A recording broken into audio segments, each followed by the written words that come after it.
পূর্ববর্তী ভিডিওগুলো থেকে আমরা জানতে পেরেছি যে ফুসফুস আমাদের প্রধান শ্বসন অঙ্গ হিসেবে কাজ করে। আমাদের অনেক গুরুত্বপূর্ণ এই অঙ্গে অনেক সময় ইনফেকশন বা প্রদাহের সৃষ্টি হয়। চলুন আজ এ সম্পর্কেই জেনে নেওয়া যাক।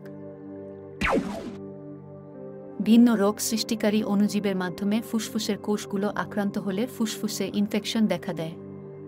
ফুসফুসের ইনফেকশনের সাধারণ কিছু লক্ষণ রয়েছে, যেমন শুকনা বা কফযুক্ত কাশি হতে পারে। শ্লেষ্মা উৎপাদন, পরিষ্কার বা হলুদ, সবুজ, মরিচা রং এর দুর্গন্ধযুক্ত বা গন্ধহীন শ্লেষ্মা দেখা দিতে পারে। হুইজিং, সাধারণত শ্বাস প্রশ্বাস নেয়ার সময় শ্বাসকষ্ট হয়, শ্বাস ফেলার সময় বুকে ঘর ঘর শব্দ হতে দেখা যায়। শ্বাসের সাথে সাথে বাঁশির মতো তীক্ষ্ণ এই শব্দকে হুইজিং বলে।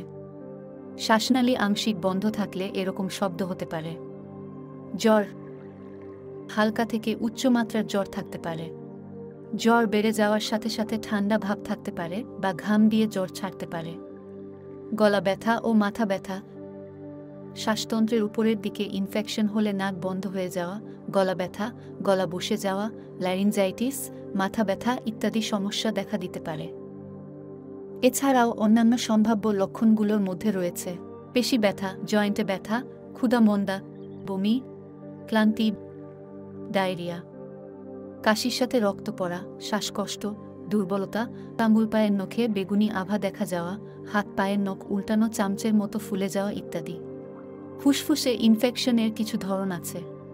এগুলো হলো ব্রঙ্কাইটিস। ব্রঙ্কাইটিস হল বড় শ্বাসনালী ব্রঙ্কাই এর একটি সংক্রমণ। ব্রঙ্কাইটিস সাধারণত ভাইরাল সংক্রমণের কারণে হয়। এটি ব্যাকটেরিয়া সংক্রমণের কারণে হয়ে থাকে। ব্রঙ্কিওলাইটিস। ব্রঙ্কিওলাইটিস হল ছোট শ্বাসনালীগুলির ব্রঙ্কিওল সংক্রমণ। ব্রঙ্কিওলাইটিস সাধারণত 2 বছরের কম বয়সী শিশুদের মধ্যে বেশি দেখা যায়। এ ধরনের শিশুদের পরবর্তীতে শ্বাসের সমস্যা বা অ্যাজমা দেখা দেওয়ার সম্ভাবনা বেড়ে যায়। কিছু ক্ষেত্রে সাধারণ সর্দি কাশি ও ভাইরাস বা ব্যাকটেরিয়ার কারণে ফুসফুসে ইনফেকশনের কারণ হয়ে থাকে। নিউমোনিয়া। নিউমোনিয়া হল ফুসফুসের এমন এক সংক্রমণ যেখানে ফুসফুসের সবচেয়ে ছোট বায়ুথলিগুলো আক্রান্ত হয়।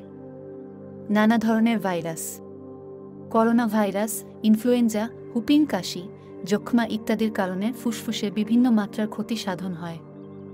এছাড়াও asthma, chronic obstructive pulmonary disease, COPD ও ফুসফুসের ক্যান্সারের মতো মারাত্মক রোগ হয়ে থাকে।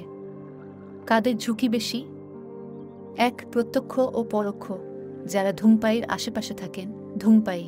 2. কর্মক্ষেত্রে বায়ু দূষণ বা ধূলিকণার সংস্পর্শে যারা থাকেন।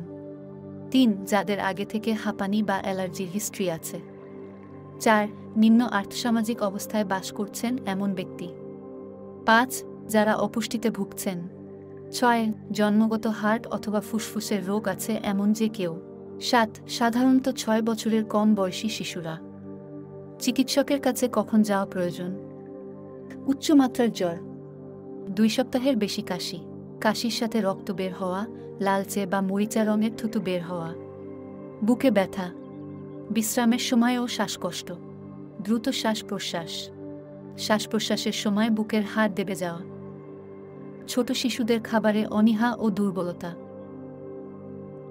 আজকের ভিডিওর মাধ্যমে আমরা ফুসফুসে ইনফেকশন সম্পর্কে বিস্তারিত জানলাম। যাদের মধ্যে এই লক্ষণগুলো আছে তারা দেরি না করে শীঘ্রই ডাক্তারের শরণাপন্ন হই এবং যারা সুস্থ আছি তারাও সচেতন হই। সুস্থ থাকুন, ভালো থাকুন।